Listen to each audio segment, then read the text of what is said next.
How'd you like it? I didn't like it at all. It was incredibly uncomfortable. How come? I just had never had to like talk about it that way.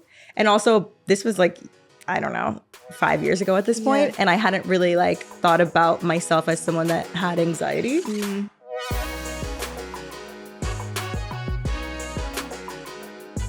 Hi guys, and welcome back to another episode of Vulnerable. I am your host, Chelsea Vaughn, and today we have a very interesting, deep, helpful episode. I have a trauma recovery coach, Allie Cates, as my guest on the pod today. She is from California, but she happened to be in town in New York, and so I got her in here in the studio, and I'm so glad that I did. We really dug deep and talked about like trauma, where it's stored and how to handle it and how to deal with it when it comes up in your relationship, especially in dating. Allie herself has been through a lot. She has dealt with a lot of trauma and a lot of repressed trauma that she didn't realize until it came up and started affecting her in various ways. So she started going into coaching, and then now she has herself become a coach and is helping people and helping women every day deal with their trauma. And I found it really interesting just because I think a lot of us, I know I didn't necessarily think that, I don't know, I think I just didn't understand how much your body has to do with it. So she really emphasized the fact that all of our trauma is stored in the body, and kind of the only way to really release it is to deal with it on a body level.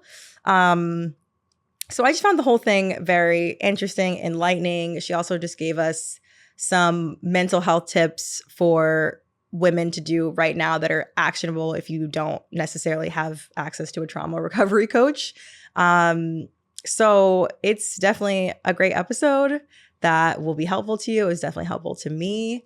And I hope that you guys love it. Here is Allie Cates.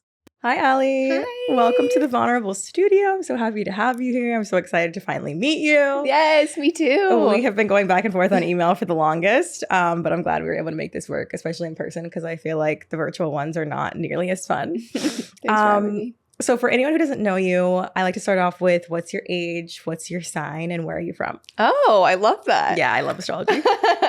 I'm 30. I'm from Petaluma, California, which is like a small town outside of San Francisco. Okay. And I am a Aquarius, but I'm like on the cusp of like Aquarius and Capricorn. Okay. When's your birthday? January 20th. Okay.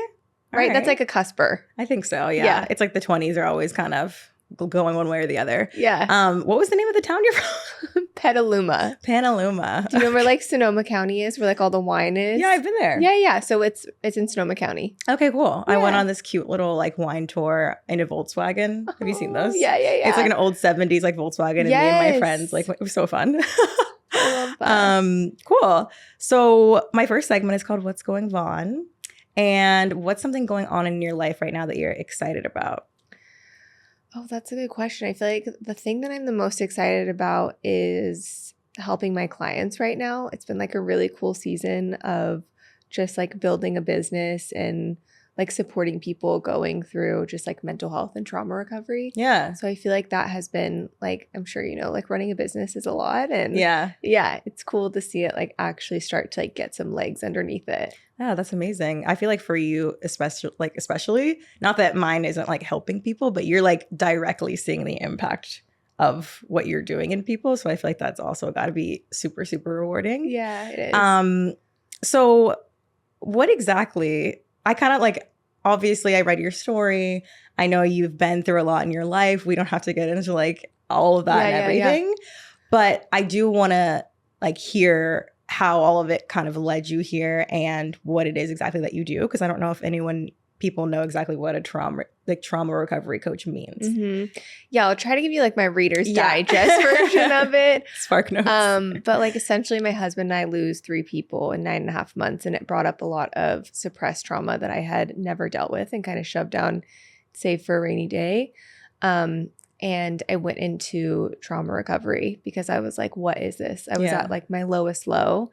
And this gentleman that I found in town, he was like, you're not going to believe me, but trauma is stored in the body, not the brain, right? Because when we think of trauma, we think of it being like, we need to go to therapy, which is helpful. But when you've gone through trauma, it's in your body. It's not in your brain. And so I had done all these things like CBT and talk therapy and neuroplasticity. And like, I went on like a healing quest to do everything. And it wasn't until I was able to get in my body that I felt a lot of relief from it. And then, you know, at that time I was like, you couldn't pay me enough to be in trauma recovery. Like I was like, there's no way I'm going to do this. I went to college for like communication, and I thought I was going to be the next Erin Andrews, like on the side of NFL talking to cute boys, right? And then I got really sick with late stage Lyme. I sat in an IV room for 9.5 months, and it broke me down. And I was like, I need to help people because I've seen just the impact of how trauma recovery has helped me. So that is like my quick and dirty kind of Reader's Digest version of my story. So you said trauma is not stored in the brain, it's stored in the body. Is it not stored in both? So when you're traumatized, your thinking brain, your like cognitive brain goes offline. Okay. So it's stored in the body. It's held in the body, right? Because all of us, like if you think about it, if we could outthink the stuff that's happened to us, we would all be healed, right? But it's like in the body. Yeah. The first place you feel anxiety is where? Your chest. Or your stomach. Yeah. Right? Like it's a body response. Yeah. And then it goes up to the brain. Yeah. Yeah. No, I haven't had any sort of, I'm sure I've had traumas. They're hiding under there somewhere. But I haven't really had any experience with like any sort of coaching or anything like that. Yeah.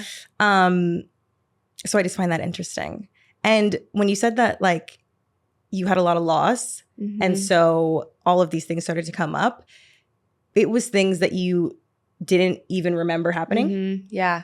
So these like deaths brought up, we had, 3 people in 9.5 months, and then we went on to have 7 people in 2.5 years. And it was like so much was just coming up around like memories and like flashbacks and dreams and these things. And I was like, oh, that kind of feels familiar, but it wasn't like, I was like, it feels separate from me. Yeah. Right. And then as I dug in and was doing the work more, it's like these memories were coming back up because I was getting into my body. So like your body holds these memories. So what do you mean when you say like getting into your body? Like what were you doing in the coaching, like physically? Yeah, like myofascial release, somatic experiencing. So like manual kind of manipulation to like help your body discharge. And let me like back up because I feel like for all of my visual learners, please. Yeah. So for all like my visual learners, the way that trauma happens is it's a circle, right? So you have a trigger, you go into fight or flight, which we hear all the time if you're on TikTok, right? Then we have a discharge, and then you go into rest and digest or parasympathetic. Okay. Right? You heal in parasympathetic. So you have this circle. I'm going to back up a little bit. But this gentleman named Peter Levine brought this into trauma recovery. He was like, how come animals out in the wild don't stay traumatized? And specifically, how come prey aren't constantly in fight or flight? And what he found was that they complete this stress cycle. Most of us go from being triggered to fight or flight and triggered to fight or flight. And we build this emotional charge. Okay. That emotional charge gets stored in your body. And it specifically gets stored in your fascia tissue. And your fascia tissue, there's research on this, can hold up to 1,000 pounds of emotional charge in your body, right? So if you have that building in your body, it's like, how come, I don't know if this ever happens to you, but just this happens to me, is like you are in a conversation and then you like have a big reaction. Or like for me, it was like being in a relationship and then I would have this like big emotional reaction to things, right? So it was showing up in my relationship a lot. And it was because this old charge never got to be released from my body. So for like visual learners, if you're a visual learner, like imagine you're like a little bunny rabbit out in the wild and we're following the circle, right? You're a bunny rabbit out in the wild. You hear a coyote over your right-hand shoulder. That's your like trigger. So you look over your right-hand shoulder and you're like, okay, this coyote's gonna get me. You start running. You go into flight mode. You run. And then you're like, okay, I'm like safe now. Then you discharge, you're like shaking or doing whatever you need to do. And then you're going to go and take a nap and you're going to drop into that parasympathetic. Okay. The tissue you were talking about, fascia tissue, is that in a specific part of your body or is it like there's that tissue in your whole body? Whole body. Okay. And then. But people hold it in different places. Yeah. Yeah. And in your bunny rabbit example, Yes.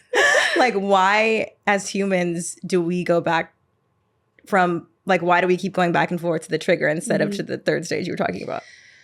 You know, that's like a thing that's always talked about, is because we aren't taught how to discharge, right? Like when you think about it, if you think back in school, it's like if you have anger, what are you going to be told to do? It's like, oh, you're the weird one that has anger, or like go to the principal's office because you have anger. Like we're not taught how to appropriately deal with our anger or our sadness or whatever comes up. So then we just shove it down, right? We like disassociate from it, right? So many women that I see are like, I don't have anger. And then we start tapping in and I'm like, no, you have anger and it's healthy. It's like a healthy survival response to have anger. Yeah. Right. So we're just not taught, in my opinion, we're not taught how to actually discharge that pain because it's like shameful. Like, oh, you're going to start shaking after you have like a moment of intensity. Like, shut it down. Yeah. Like, that's weird. Right. Do you think that goes back to like childhood? Like either what our parents said or our teachers said or whoever these authority figures were when we were younger? Completely. Because they weren't taught. Right. Yeah. It's just a cycle. Yeah. Yeah. Oh my God. And so this is like where you come in, I guess. So when somebody realizes like, oh shit, I have a lot of trauma, and then they go to you, are you doing these physical things with patients?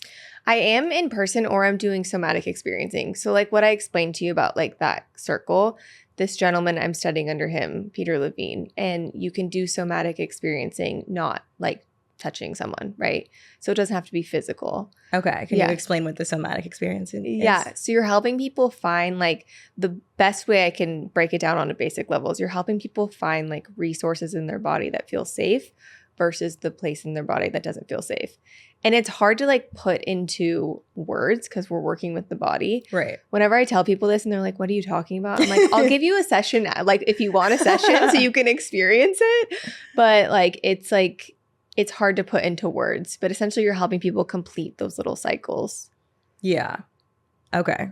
I guess I'm kind of just like, I want to know literally what you're doing in the sessions. Yeah. Is that not, you can't explain that unless we are doing it? Yeah. I mean, it's hard to it's hard. I mean, I'm helping you complete the cycle, right? Okay. So if I was working with you, for example, I'd be like, hey, where are you feeling an emotional charge? And then you would be like, I'm feeling it in my chest. And then you'd be like, okay, what does that feel like? And then we talk about what it feels like in your body. Most people are like, I don't know what it feels like. I don't want to be in my body. Right? So then you're going back and forth between helping them find safety in their body and feeling unsafe. Okay. Yeah. Got it. Does that explain your? Yes. Okay.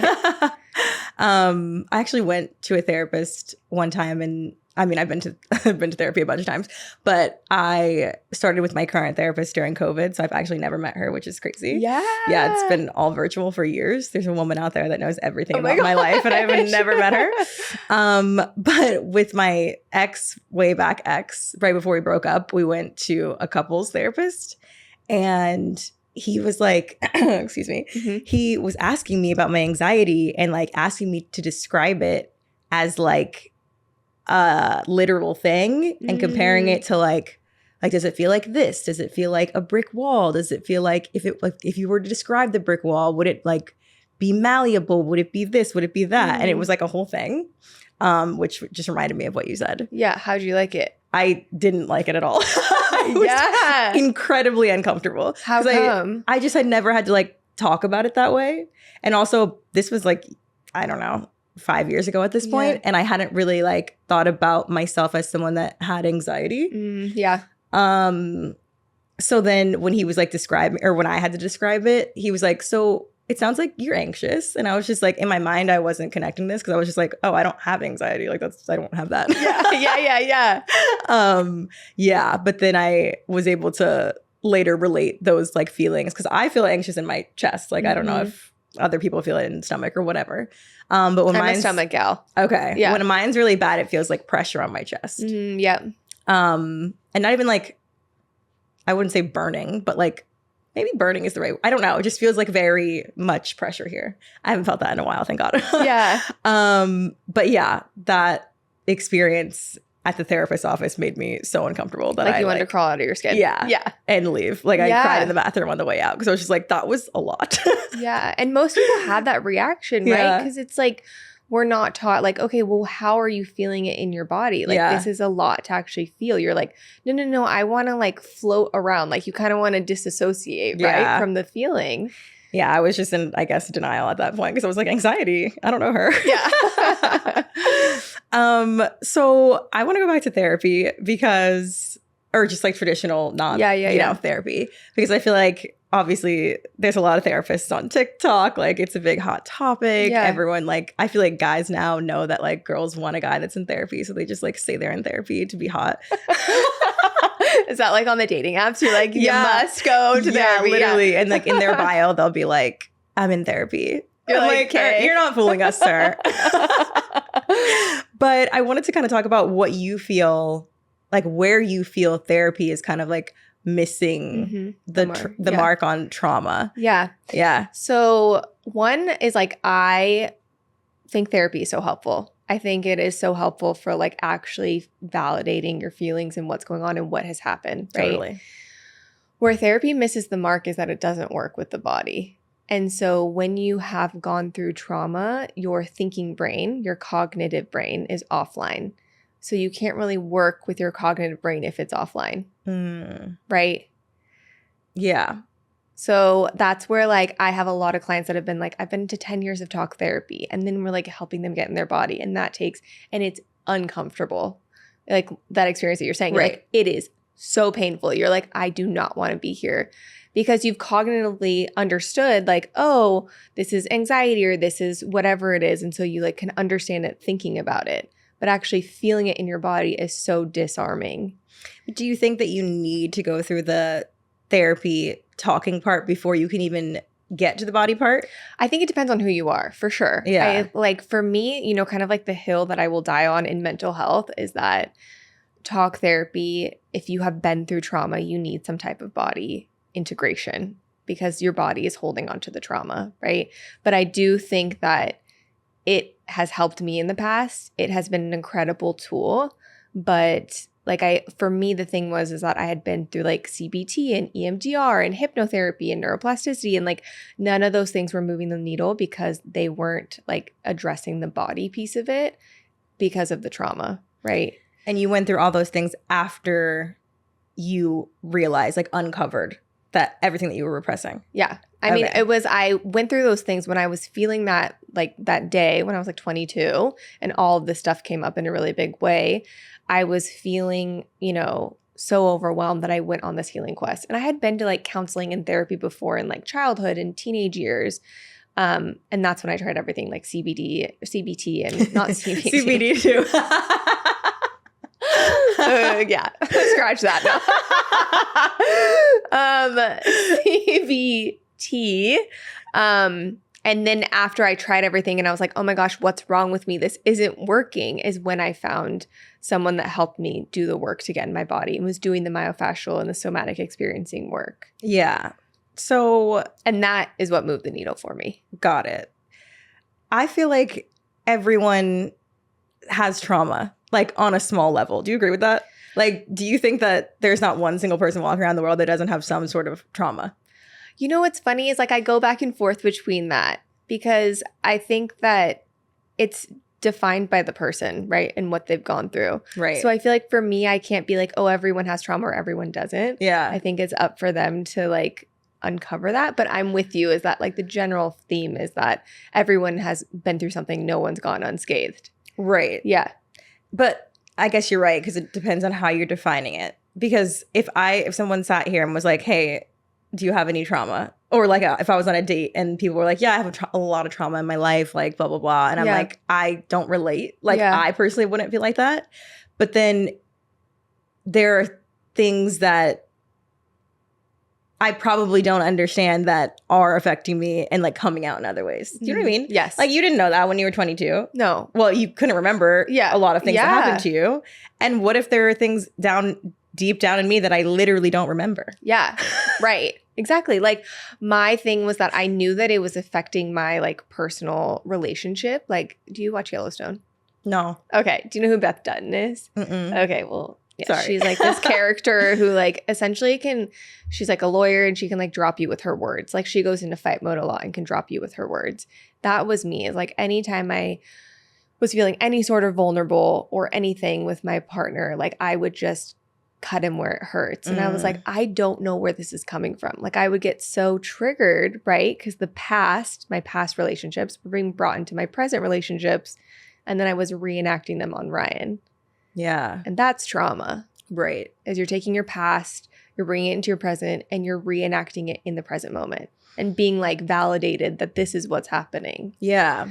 But how do you differentiate from personal trauma and like a traumatic relationship? Like, because I feel like I've had trauma that has stemmed from previous partners. Yeah. So it's like, okay, this guy used to do this to me all the time. So then in my new relationship, it manifests like this. Yeah. But I can connect those dots and understand that, like, because this guy was emotionally unavailable and I felt like I had to beg him for attention, now when he does this, it triggers me. You know what I mean? Yes. That's not coming from like something that happened to me in my childhood necessarily. Yeah. But it's still considered trauma. Yeah. I mean, but then I would ask you, the question is like, are you sure that that's not something that happened in childhood? Well, no. Do you know what I mean? Like, I mean, no, I can't confirm or deny if we all are walking around with like repressed memories. Like, I don't know. Yeah.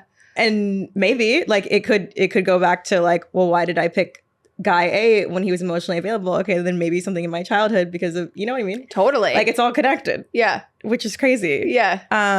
Yeah, this is like, I could go down a rabbit hole with all this because I am such a like overthinker in that way where I'm just like, I wonder. I would love to know. But that's where like cognition, like that's where like people that have been to therapy are like, I know where everything is. Like, I know that this trigger is this and this and this. And I'm like, right, let's pause right here and like get you into your body. And then they're like, no, because actually it feels more comfortable to stay in my brain. Yeah. Like I was working with a client last night and she'd been to talk therapy for like 10 plus years. And I was like, okay, let's get you in your body. And she was like, this feels really uncomfortable. Right.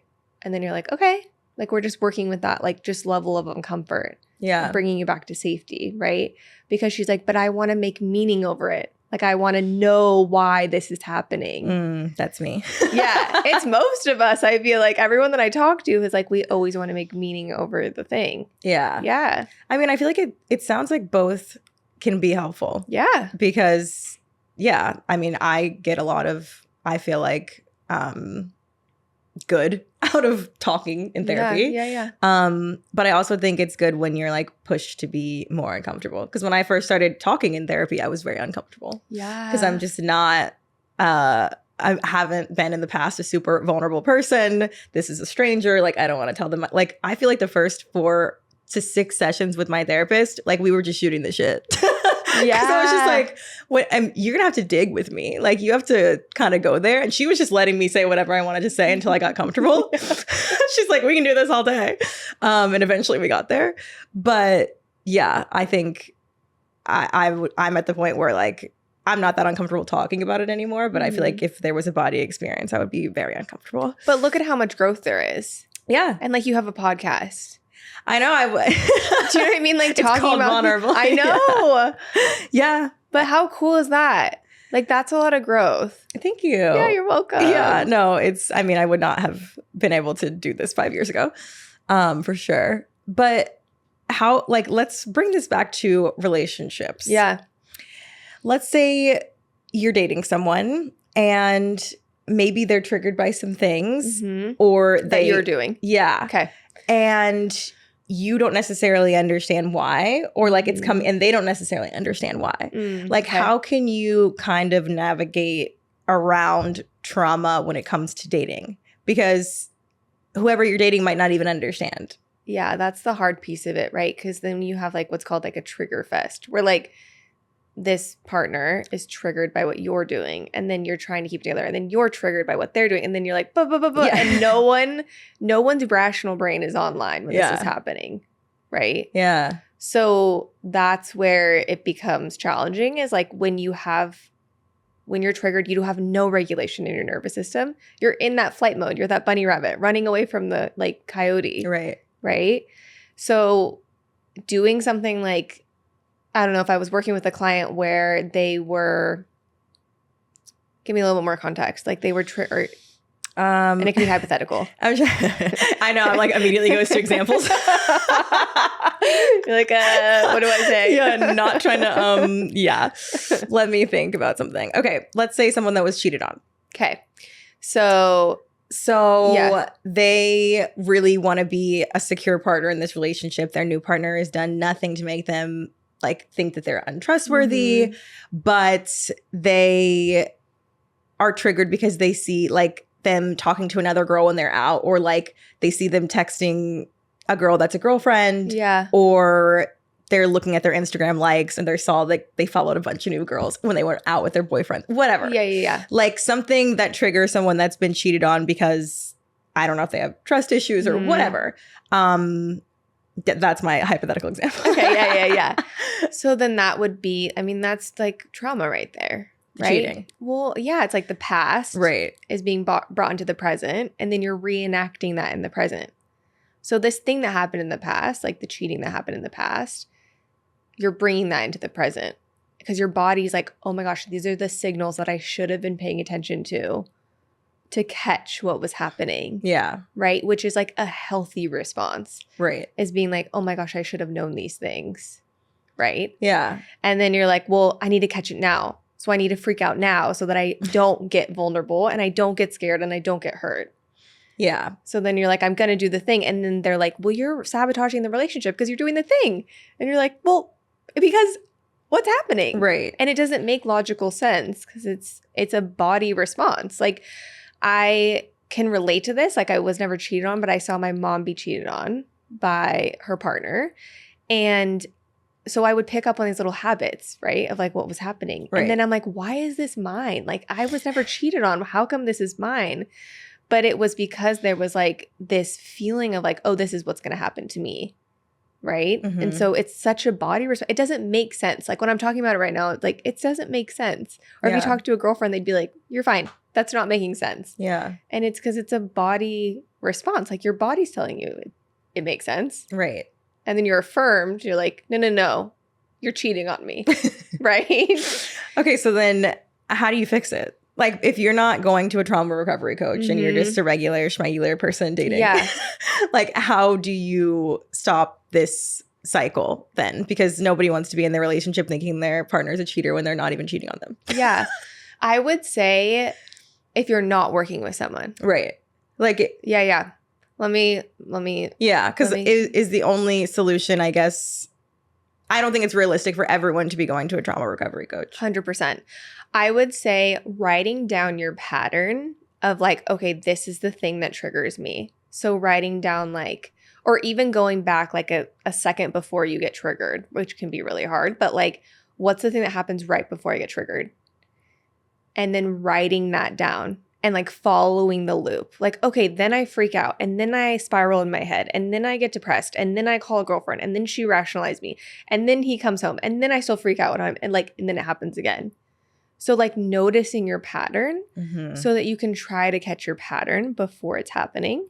Got it. I would say would be the thing. But that's also a rational brain thinking. Yeah. So when you're in the moment and you are triggered, it takes a lot to pull yourself out of that place. Right. If you don't have like tolerance in your nervous system to do that. Yeah. My thing with it is like, I feel like it's going back and forth between trusting your intuition and knowing that you're, you know what I mean? Yes. Like, because I could sit here and be like, okay, rationally, I know that I have trust issues because I was cheated on. So I can see where I'm getting triggered and where it's going to go and where it's going to end up and talk myself out of it and be like, well, you're being irrational. He's not doing anything, whatever. Yeah. But then it's like the other part of me is, hello, we're supposed to trust our intuition. Like if I feel something, especially if you feel it in your body, if you feel a reaction towards someone in your body that's like not right, or if you just have a feeling in your gut that something is happening, then how do I know the difference? Well, that's hard. Yeah. Because like most people, if you have a trauma response, it's a visceral body feeling. And a lot of people do not know how to discern that from what's actually a trauma response. Right. So people would be like, it's my intuition. It's and my then we gut. like work through it. And you're like, actually, this is your trauma response. And then you make meaning over that thing. right? So you're like, I'm getting this gut hit that like someone's cheating on me. I have to do the thing. Right. And then you do the thing and you're like, oh, okay, that wasn't actually reality, right? Yeah. Or the time that it is, you're like, see, I knew it. So then your trauma response is like affirmed that that's your intuition. That's tough. Yeah. It's complex. It's sticky. Yeah. Yeah. Okay. Well, let's take a quick break. And then when we come back, I want to hear, you said you had like 3 tools for women that you could kind of action and do right now. Yeah. So let's do that after the break. I want people to feel like when they're listening to this episode, like they can definitely walk away with some tips or like things to help them mental health wise. So what do you think are like some tools that you could tell women right now to help just mental health wise? Yeah. I would say the first thing is just acknowledging the emotion. And I know that these things sound basic, but I feel like they're really important. Is if you've never seen the emotions wheel, have you ever seen the emotions wheel? It looks kind of like a kindergarten thing, but it's like a wheel and it like has all these different emotions on it. I feel like I have. Okay, yeah. So I there's want to like Google it. so there's like these emotion wheel and it's like in the middle are the primary emotions, like anger, sadness, right? And then as you tease it out, you can see like what the bigger emotions are. Okay, I see it. So yeah, right. So if you're feeling angry, yeah, you see it? Yes. Yeah. If you're feeling happiness, you can kind of like tease that out to actually get to the emotion. Because so often we say like, I'm feeling sad, but maybe you're actually feeling like remorseful or you're feeling resentful or like what's the actual emotion that you're feeling? Okay. So like sad, it fans out to lonely, hurt, disappointed. Yes. Anger fans out to jealousy, annoyed, bored. Okay. Yeah. And then embarrassed, it's like you're actually feeling ashamed, excluded, or guilty. Okay, got it. Yeah. Okay. And just teasing it out to be like, what's the actual thing that I'm feeling? Right. Because oftentimes we're like, oh, I'm feeling sad, I'm feeling angry. It's like, well, go a little bit deeper. Right. So the first thing is acknowledge your emotion. The second thing, the tricky part here, but really helpful, is where does that emotion live in your body? How are you supposed to find that? So that's the tricky part, right? Okay. Is actually being like, okay, I'm feeling anger. Where am I feeling that? In my jaw? Mm. Is my tongue on like the roof of my mouth? Do you think that just sitting with yourself in that feeling, like maybe you just like lay down or like you're meditating or you close your eyes or something like that helps you find where you're feeling in your body? Yeah. Or even just like walking around, like as you're doing something. So it's like, okay, you're feeling angry. And as you do this over and over, you're going to get like more clear with it. Right. But like, okay, you're, I don't know, walking around and you're like, I'm feeling angry right now. This person's really pissing off that's walking next to me. And then you're like, okay, where am I feeling that in my body? Like, oh, well, my jaw's really tight. It's like a common one. Yeah. Or like, oh, I feel like my shoulders are pinched back. Or my like I'm up here. Right. Or like my hands are clenched. Mm-hmm. So then you're like, oh, interesting. I'm like ready to go, you know? Yeah. So noticing where it is in your body Yeah. would be the biggest. And it's tricky and it's like it takes work, but just coming back to those 2 things. And then the last thing I would say is actually just like allowing yourself to sit in that emotion and being like, it's okay to not be okay. Yeah. And it's okay that you're feeling this emotion. So those would be my 3 tips because most of us are like, we want to run over the thing. We don't want to feel the sadness. We don't want to feel the anger or any of it. And so just being like, it's okay to not be okay. Like, and it's okay to feel this thing right now. Yeah. I think those are really good ones because it sounds silly. Like I feel like it sounds so simple to say like identify what you're feeling. Mm-hmm. But I feel like that's something that I learned in therapy because I was just so dismissive, I think, of my own feelings. And it also is really important to like name the feeling and then accept what you're feeling. Yes. Which again sounds very simple. And like very basic, but it's hard. Yeah, but it is hard. Yeah. And then I think once you do that, like it just wants to be recognized. Yeah. Like I was reading this book called Untethered Soul and basically so good. Yeah. We love Michael Singer. Yeah. And it's like your subconscious just wants to be like recognized and heard, I guess. Mm-hmm. So it's like if you're feeling anger, you can just be like, okay, I'm angry, acknowledge it, and then be like, why am I angry? Cool. Get to the bottom of it. Cool. And then you can let it go. Yeah. So I feel like that's something that I went through a breakup recently. And I think having that knowledge and being able to do that is something that I hadn't been able to do in previous breakups. Yeah. And I think it got me to feeling better faster. Yeah. Because I did let myself like just sit in it and feel it. Because I mean, that really sucks when you're doing it, but I think you heal faster when it's faster way from point A to point B than ignoring your stuff. And then like 2 years later, it comes out in an argument with your new boyfriend. Exactly. I was just going to say that. Exactly. And you're like, this is not about what's happening. Yeah.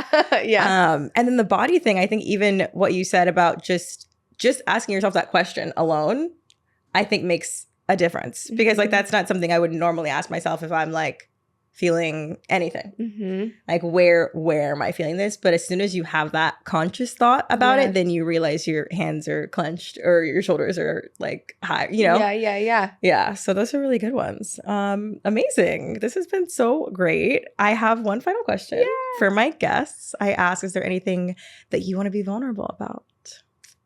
Like anything currently on your mind or you want to share or anything you want? Yeah, I feel like I was really anxious coming today. Really? Yeah. Wait, why? I don't know. I just was like, so like, I don't know. It's so funny, right? Because I do this work, but I was like, oh my gosh, am I going to get there on time? Like, I'm not from New York. Like, what's happening? That's fair. Yeah. But I was just like, I don't know. I was a little bit anxious. Yeah, like coming into this and like with the lights in the studio but I'm like so grateful to be here and like for you to have me. Oh, that's so sweet. Yeah. I'm glad that you came and that you let go of the anxiety and showed up. Thanks. Do you not normally do like not lights, camera, action situation? No, I've done like a couple in-person podcasts that have been local, and I've done like on Zoom. But I don't know. I think it was just New York has a different energy. It does. And like I come from like Sonoma County. It's like very like it's like rural compared to this. Yeah. Do you know what I mean? Like it's not, but it is. Are you still living there now? Yeah. Oh, okay. Yeah. In Okay, Petaluma. cool. But yeah, I mean it's just a different vibe. Yeah. You feel everyone's energy. Yeah. Yeah. But I feel like once you say that out loud, like it kind of makes it go away. Hopefully you're not feeling super anxious anymore. No. But it's like whenever I'm like nervous about something, I feel like if I just address it, I'm like, oh, I'm nervous right now. Then I'm like, okay, it's fine. Let it go. Where were you feeling the anxiety in your my stomach. in your stomach? My stomach. I was like, oh my gosh. Yeah. It's always my stomach. Oh, I know. Well, I'm glad that you pushed through. I'm so glad you were here. I feel like people will definitely get something helpful from this episode. I know I learned a lot just sitting here in these 30 minutes. So please tell people where they can find you and your work. Yeah. So everything is alliecates.co. So on Instagram, TikTok, my website, you can find me there. Perfect. Well, thank you, Allie. Thank you so much. If you guys want to watch this full episode, we're on YouTube at Vulnerable Pod, and you can find me at Chelsea Vaughn on Instagram. But we'll see you next episode. Bye.